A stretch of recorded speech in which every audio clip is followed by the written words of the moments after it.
Man, it's your boy Mike Pim checking in. And ooh wee, man. Ooh wee.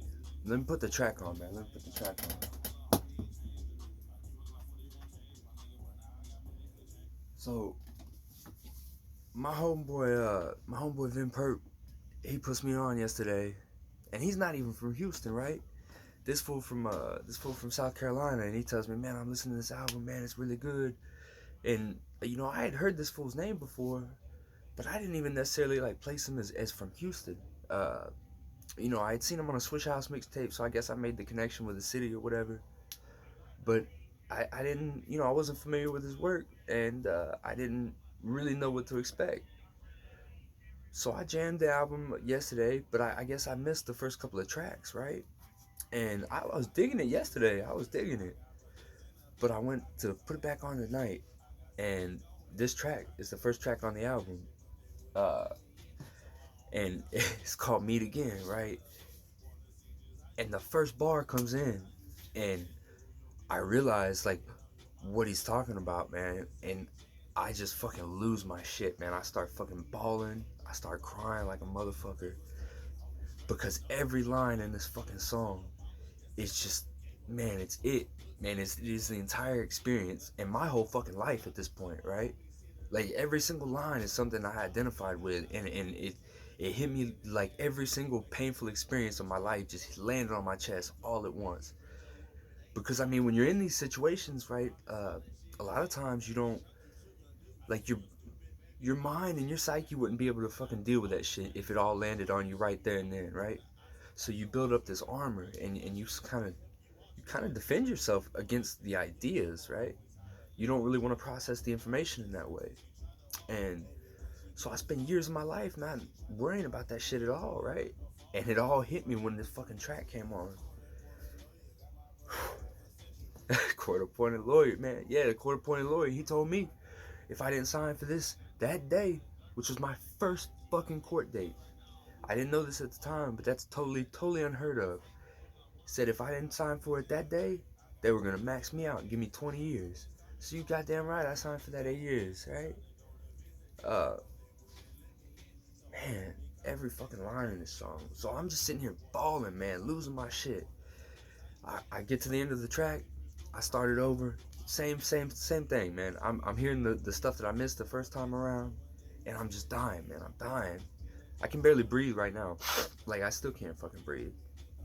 Um, but man, it made me remember something that, God, whew, man. So my homeboy Raul, and Raul, I love you, baby. I love you. I really love you, man. And I hope, I know you probably gonna die in that motherfucker, man. And I feel partly responsible for that shit. And I'm sorry, bro. I'm sorry, man. I'm sorry. That should have been me. That should have been me. And I know that shit, bro. And I know that shit. But Raul was my number one, man. He was my ace. He was a little Mexican dude out of San Antonio, and he was solo, and I was solo. Uh, and yeah, man, that's kind of unusual when you're in the penitentiary, right? It's two dudes that just they don't run with nobody. They don't need to run with nobody, cause one, we was cool with everybody, and two, is both of us could fight like a motherfucker and would fight at the drop of a dime. So I mean, we had a lot of respect on the unit, but because of that, we were kind of drawn together, right?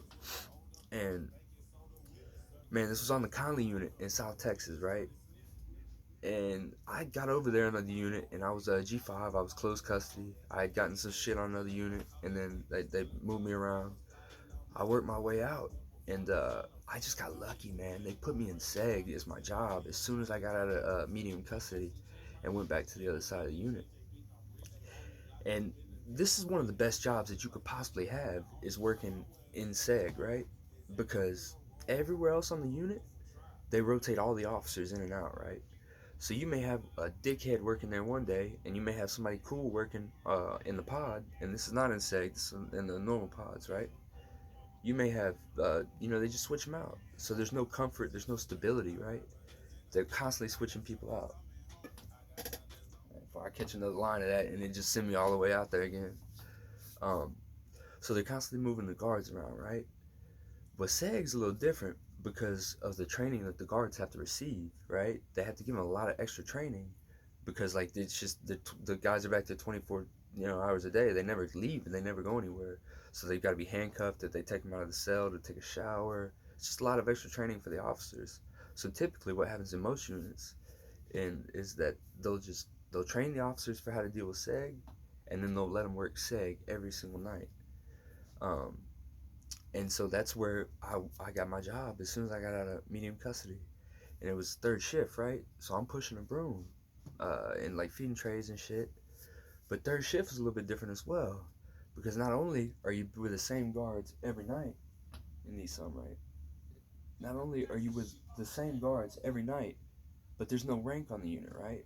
There's no captain, there's no major, there's nobody walking around trying to like bust these guards' asses for not doing their job right. So everything's a little bit more relaxed, it's a little bit more chill, right? And so I get there, and Raul, man, that's how I met him. Is he was my coworker from day one, and I could tell immediately that this fool was this fool plugged in, right? This motherfucker. Every single day I ever saw the fool, he had free world muscle shirts. He had a fucking chain on. He's penitentiary rich, right? He's penitentiary rich. But we were drawn to each other immediately, right? And developed a real strong and real close relationship. And so maybe after 6 months of working there, like I don't know, we were pretty close. We spent all day together, like basically all night, and like he had let me know what was going on, and he had a plug already there, one of the other guards, and like that's how he was making lots of money, right? He was getting cell phones, he was getting weed, and yeah, that was where it was coming from. It was coming from Seg, from the officer. And so me, like I'm cool, and I'm trying to one up Raul, right? Because we got a sort of friendly competition thing going, and it's a real lovely I don't know, it's a real lovely dynamic between us, man.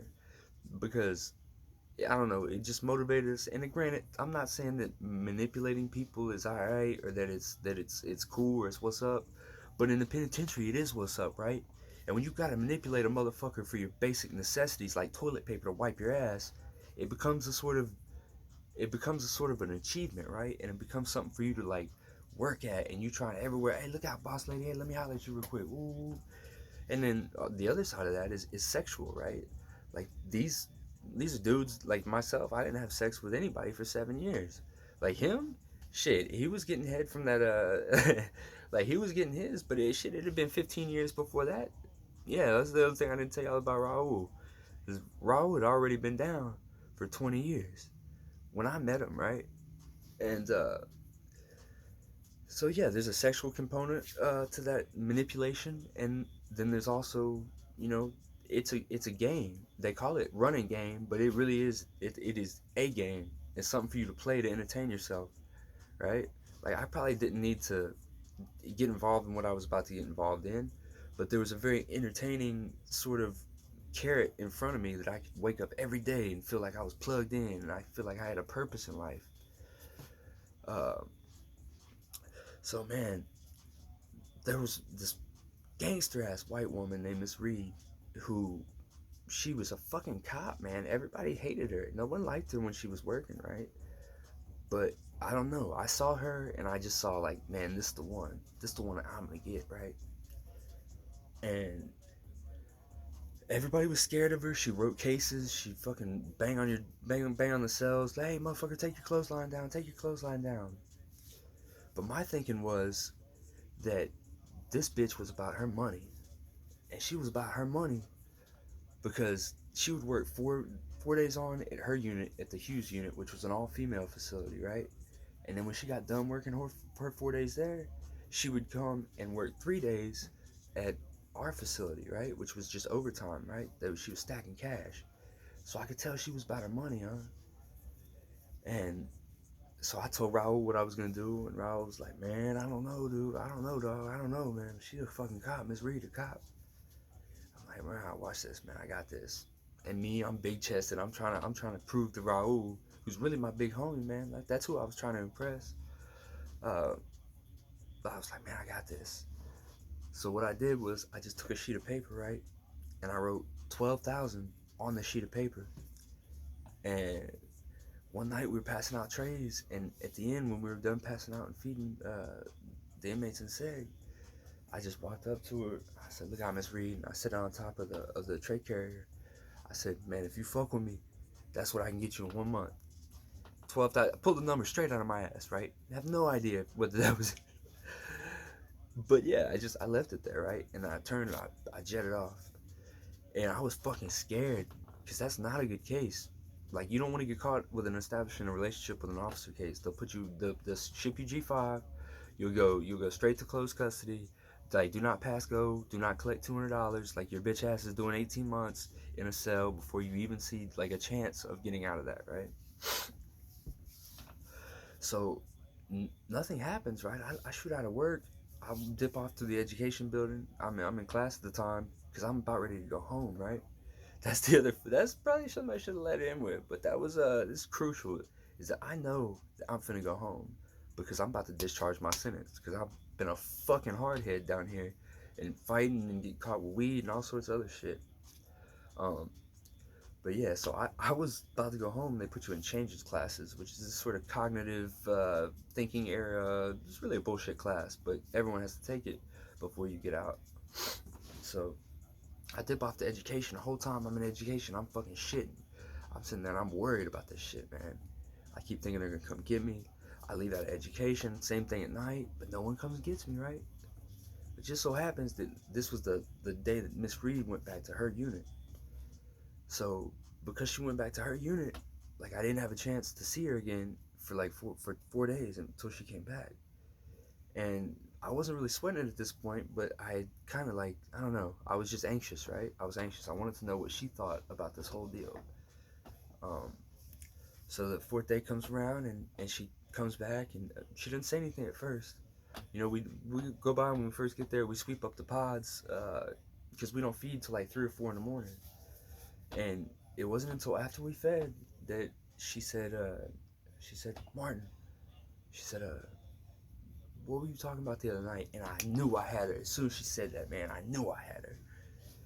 And so I just straight up told her, I was like, "Look, man, this is not a risk to you at all, right?" I said, you're gonna meet, and I didn't say who it was, but I said, "You're gonna meet the drop outside. Like, you're gonna get the drop, and it's gonna be already packaged. It's gonna be 2 cell phones and an ounce of weed. All you gotta do is bring it in, and you know we're gonna pay out weekly, right? Pay out weekly, you know, cash on delivery." And she was on board. And so she had asked me, like, "How am I gonna get this shit in? How am I gonna get it in?" And this is the really fucked up part of what I did, man, is because I had no idea if this was gonna work. And this lady, like, this was her job, this was her livelihood, this is how she fed herself, right? But you know, she was kind of like this ghetto gangster white woman, right? And I just pulled this out of my ass. But they have to get searched when they come in, and they go through like a metal detector. And I said, "Man, look," because she had short hair, right? And she always pinned it up. And so I told her, I was like, "Look, man, you're gonna hit when you walk through the metal detector, but don't worry about it. Don't sweat it. Just you get gangster with them." Oh, motherfucker! It took me 45 minutes to take this out. Whoa. And I told her, I was like, "And they're gonna let you. They're gonna let you. They're gonna wave you through. No worries." And so the next night, I mean, she went out. She met Raul's girl, and she picked up the drop. And sure enough, when I saw her later on that night, she had the fucking drop on her in her fucking burger bag. So I got 2 burgers and the drop.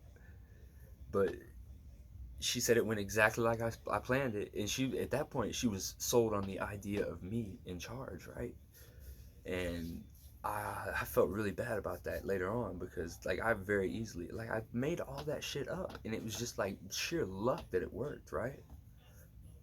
Um, So man, we were penitentiary rich for a while. Like we was making money. Like I fucking lost $1,000 on the Super Bowl in prison. Like yeah, like we was I don't know. I knew that I was getting out, and I knew I didn't have a bitch ass thing. I just done 8 years flat. Like I didn't have like anyone that could like take care of me or anything. Like this is very much something that I needed this, right? I didn't need to blow, like, I blew a bunch of goddamn money in prison, like throwing big $40 spreads, feeding everybody the whole tank, like, all right, y'all good, man, y'all good, come on. Uh, which was stupid, man, because I try to keep everybody close, but there was a lot of people in my business, and prison is like, there's a lot of fucking snitches in prison, right?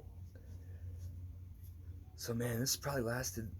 I guess I changed class was 3 months. I just started, so like maybe 2 months, right? That we're just fucking, we're getting money, right? We're getting fucking money, and the way this would work, you would fall into my cell if you wanted like a cell phone, right? You would fall into my cell. You would use my horn to call your people, right? They would get on the phone with your people. They would sit and they would transfer Green Dot Visa to my account. So as soon as I got confirmation from my people that your money had been transferred to me, boom, I shoot you the cell phone. And on the weed was 50. We had little latex gloves, right? Just little latex gloves. $50 for a thumb, and $100 for a finger. So same situation. You fall in my cell, you use my horn. Once the money's transferred, boom, you got it. Um, and sometimes there was cash money involved, but I mean, I really didn't like fucking with that because I had no way to get it out. Um, so we were stacking bread, man. We were stacking bread, and everything was going smoothly for a while. And I was staying in one area of the building, and Raul was there with me originally, but then he moved out to the dorms, right? And the dorms are very open. Like, it's supposed to be viewed as like more privilege because you're not like locked in the cell at the end of the night. But I hated it. I had just came from a place that was all dorms, and that's how I got G5. Was I? I told the warden, like, "Bitch, you gonna get me off this whole ass unit?" He said, "Mr. Martin, you don't get to make the rules around here." I said, "Bet, bitch, I'll be off of here within 6 months." And everything. Oh goddamn, I was a fool in this penitentiary, man. I was a fool in this penitentiary. Yeah. So like, I made him ship me off that unit because I didn't like those dorms, right? And man, I should have was out there with him because it's a team operation, right? We should have been the motherfuckers that had each other's back, right? No matter what. Like if you move, I move, right? And I got your back no matter what. And that's what it should have been like, but I just didn't want to move out there, so I didn't move out there. And one night we were at work, man, and fuck, Raul said, hey, he's like, I gotta go do something, and he shot off. And I didn't think anything else of it, man, because this shit happened all the time. We would have shit that we had to go do in the middle of the night in the penitentiary. And we would go do it. And so I'm leaving out of work that next morning, and it's 7 o'clock. Education's rolling, they're rolling to school. And I see my boy K Cuz. He's like, hey, look out, cuz. And he hit me with a car. What's up? He's like, man, they got your boy. They got your boy. And I hear this, my fucking heart drops, right? Because for a number of reasons, right? First of all, like Raul was about to come up for parole. He'd already done 20 years on a murder charge on a 40-year sentence. So he was about to see parole for the first time. So I know that this is bad for him. And the second is self-interest, right? Like, they have all of our, like, we have shit that's hidden, but like, these are phones. Like, this is a free world charge. Like, if we get hit with that and they attach it to me, like, boom, I'm not going home. I'm not about to get out the penitentiary. Like, I'm there. Um, so man, I shoot off. Boom, I head out to where Raul was living, and they got the dorm locked down. Like, there ain't no movement. And apparently, what had happened, and this would have been different if I would have fucking been there and lived with him, is that we would have been in there together, and I would have been watching the door. But this motherfucker, we were so comfortable in this penitentiary shit that, man, he had earbuds in, and he was listening to a fucking MP3 player, some new tracks he had got, and he didn't hear the door pop when they came in. And the guard walked right up on him, shined a flashlight. He's got a whole fucking bowl full of cell phones, SIM cards, and fucking an MP3 player. So my boy, and this is what the penitentiary does to a motherfucker, right? You become good under pressure, right? You want to talk about moving drugs? Yeah, we had to move drugs from one side of the unit to the other side of the unit, where there's supposed to be no contraband and where there's 1,000 cops looking at every single inmate that walks by trying to catch them with something, right? So when we talk about smuggling drugs out here, like, man, they're not looking at us like we're doing something wrong. In the penitentiary, they're looking at everybody like you're a potential, like, mark, like you got something on you. So, I mean, it's just a different sort of environment. And so, man, like, I shoot over there, and like he had got caught in the middle of the night, so it was like they were still trying to like sort it out, right? But apparently, when they saw him, he was able to have enough sense in him to like snap, and he grabbed all the SIM cards because the SIM cards what had the information on it, right? And like that's what they would use in the event that there was a free world case, um, to be able to take him down, right? So he grabs this and he starts hopping over the partitions, and this Nigerian guard is trying to chase him, right?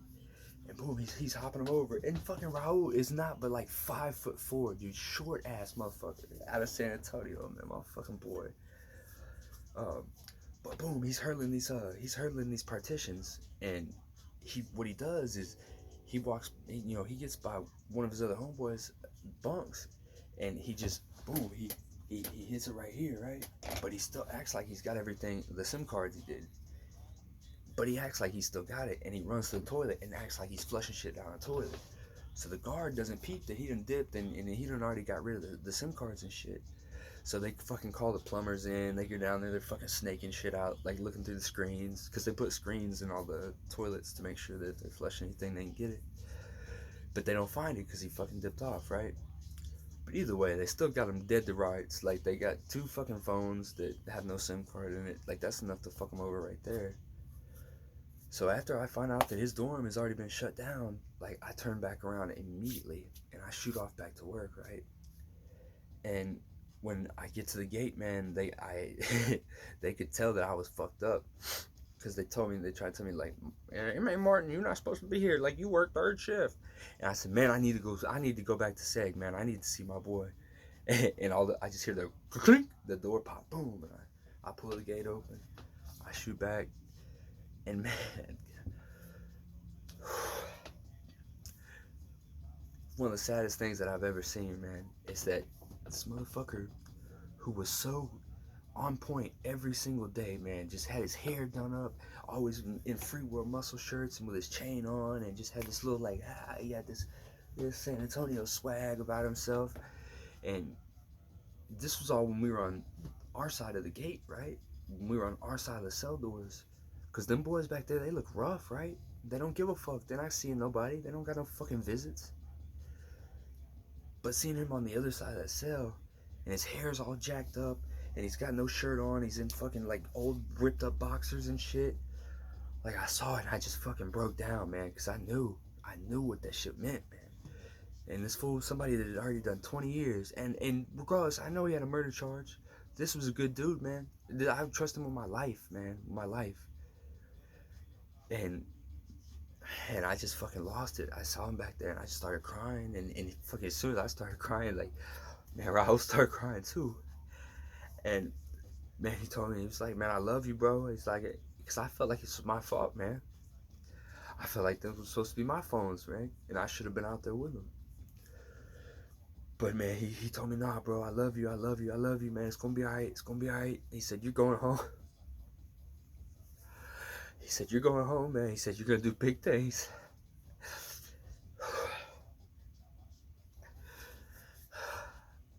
Yeah, that's what he told me, man. That's the last thing he told me. And so that's part of one of the reasons why I'm doing this music shit. And I should have been done this already, man. But I was also trying to save the world type shit. And boy, this Raul, man, everything I'm about to do, man, this is for you, dog. And I love you, man. Wherever you at, I don't know if you ever coming home. Um, but man, I miss you, dog. I miss you.